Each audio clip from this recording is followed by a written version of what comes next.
Sir actor 'Sonu Sood' గారి ఆస్తుల్ని కోట్లలో జప్తు చేశారు ఈడీ వాళ్ళు అని చెప్పేసి ఒక వార్త వైరల్ అవుతుంది సార్. మరి ఏంటి కేసు? ఎందుకు ఈ విధంగా ఆస్తుల్ని జప్తు చేశారు?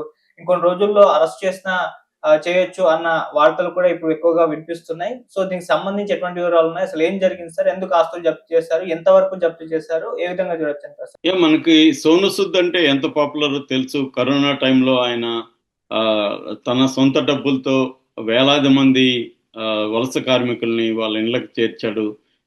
ప్రత్యేక ట్రైన్లు వేయడం, బస్సులు వేయడం, తర్వాత కొంతమందిని ఫ్లైట్లలో కూడా తీసుకెళ్ళాడు. అక్కడి నుంచి ఆయన అనేక సేవా కార్యక్రమాలు చేస్తున్నారు. ట్రస్ట్ పెట్టాడు. దేశవ్యాప్తంగా పాపులారిటీ కూడా వచ్చింది. నిజానికి అతను రాజకీయాల్లోకి వెళ్ళి ఉంటే ఎంపీ అయ్యిండేవాడు. ఆ స్థాయిలో అతనికి పాపులారిటీ వచ్చింది. అదే టైంలో కొన్ని కాంట్రవర్సీలు కూడా సోను సూద్ వచ్చాయి. ముఖ్యంగా ట్యాక్స్ ఎగ్గొట్టాడని కేసులు పెట్టారు. ఇప్పుడు కొత్తగా సోను సూద్ అరెస్ట్ అవుతున్నాడని వార్తలు వస్తున్నాయి.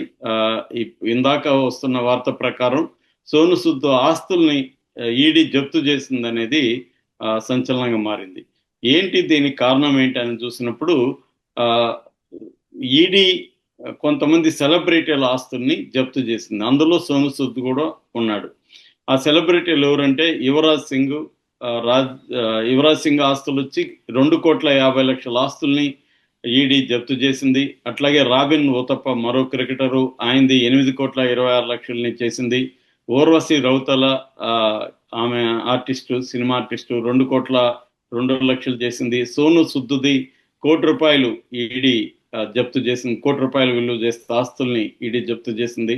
అట్లాగే మిమీ చక్రవర్తి, అంకుష్ హెజ్రా, నేహా శర్మ, తర్వాత శిఖర్ ధావన్ క్రికెటరు, సురేష్ రైనా క్రికెటరు, వీళ్ళ ఆస్తులన్నీ కూడా దాదాపు 20 కోట్ల పైన ఈడీ జప్తు చేసింది. అంటే సోను సూద్ ఒక్కడే కాదు, వీళ్ళందరూ కూడా ఈ లిస్ట్ లో ఉన్నారు.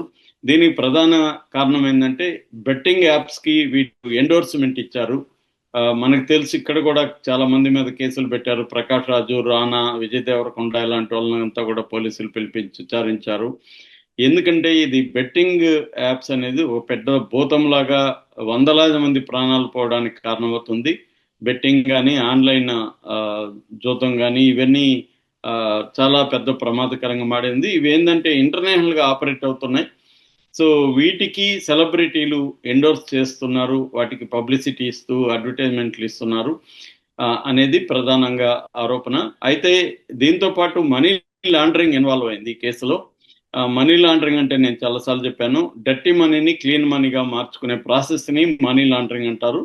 ఈ మనీ లాండరింగ్ అనేది 3 రకాల ప్రాసెస్లో ఉంటుంది. ఒకటి ప్లేస్మెంట్, లేయరింగ్, తర్వాత మళ్ళీ దాన్ని ఒక దగ్గరికి తీసుకురావడం అనమాట, ఇంటిగ్రేషన్ అంటారు.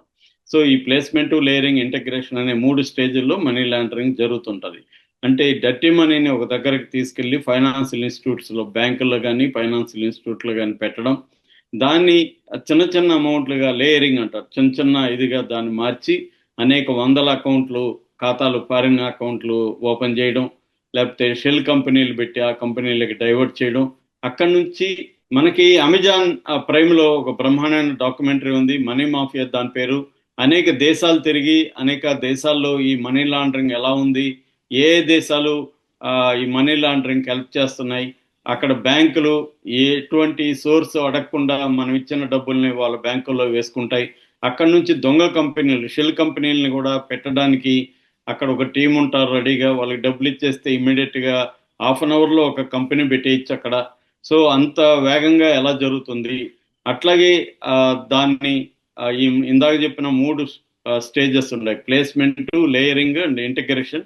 సో దాన్ని మళ్ళీ అనేక ఖాతాల ద్వారా, అకౌంట్ల ద్వారా, బ్యాంక్ అకౌంట్ల ద్వారా దాన్ని ఎట్లా లీగలైజ్ చేసుకొని మళ్ళీ ఒక చోటుకి తీసుకురావచ్చు అనేది ఈ డాక్యుమెంటరీలో చూపించారు. ఇప్పుడు ఈ కేసులో కూడా, ఈ బెట్టింగ్ యాప్ల కేసులో కూడా దాదాపు 6,000 bank accounts, foreign bank accounts ని ఈడీ గుర్తించింది. అందులో 60 బ్యాంక్ ఖాతాల్ని ఈడీ బ్లాక్ చేసింది. దాదాపు 4,000 కోట్ల రూపాయలని ఈడీ బ్లాక్ చేసింది. అంటే వీళ్ళు ఇప్పుడు 1x బ్యాట్ కానీ, లేకపోతే స్పోర్టింగ్ లైన్స్, ఇట్లాంటి బెట్టింగ్ యాప్స్ వీళ్ళు ఎండోర్స్ చేశారు. వీళ్ళకి వచ్చిన డబ్బులు కూడా లీగల్ మెథడ్లో రాకుండా క్రిప్టో కరెన్సీ, ఎన్ఎఫ్టిఎస్, ఈ మెథడ్స్లో ఫారిన్ అకౌంట్ల నుంచి వీళ్ళకి డబ్బులు వచ్చింది. వీళ్ళు అలాంటివి తీసుకొని ఉండకూడదు. అటువంటి యాప్లకి వీళ్ళు ఎండోర్స్ చేయకూడదు లీగల్గా. సో వీళ్ళు ఎండోర్స్ చేశారు అనేది ఒక ఆరోపణ అయితే, రెండో ఆరోపణ ఇటువంటి అకౌంట్ల ద్వారా తప్పుడు పద్ధతిలో వీళ్ళు డబ్బులు తీసుకున్నారు. కాబట్టి ఇప్పుడు ఈడీ కేసును ఎదుర్కోవాల్సి ఉంటుంది. పిఎంఎల్ఏ చట్టం చాలా స్ట్రిక్ట్గా ఉంటుంది, prevention of money laundering act. దాని కింద ఇప్పుడు వీళ్ళందరి మీద కేసులు పెట్టి విచారణ జరుపుతున్నారు. ఆస్తుల జప్తు స్థాయికి వెళ్ళారంటే ఇది సీరియస్గానే మనం పరిగణించవచ్చు. ఎందుకంటే ఒకసారి ఆస్తుల జప్తు స్థాయికి వెళ్ళారంటే వీళ్ళు ఇన్వాల్వ్ అయినట్టే. ఇప్పుడు సోను సూద్ది వైరల్ అవుతుంది. సోను సూద్దే కాదు, నేను ఇందాక చదివిన లిస్ట్లో అందరూ ఉన్నారు. బట్ సోను సూద్ పాపులర్ కాబట్టి ఆయన ఆస్తులు జప్తు చేశారు, ఆయన అరెస్ట్ చేస్తారని కూడా అంటున్నారు. 1 కోటి రూపాయల విలువైన ఆస్తుల్ని ఆయన జప్తు చేశారు. ఎందుకంటే ఆయన 1 కోటి రూపాయల విలువైన ఎండోర్స్మెంట్ నుంచి ఆయన రెమ్యునరేషన్ తీసుకున్నాడు అని. అంటే ఆయన సేవ చేస్తుండొచ్చు, కానీ ఆయన సంపాదన లీగల్గా ఉండాలి. అది ఇంపార్టెంట్.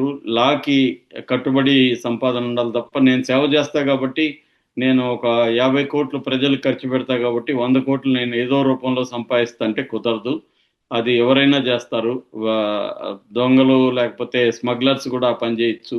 అక్రమంగా సంపాదించి అందులో 10% ఖర్చు పెడతాను నేను ప్రజల కంటే లా లా ఒప్పుకోదు, చట్టం ఒప్పుకోదు.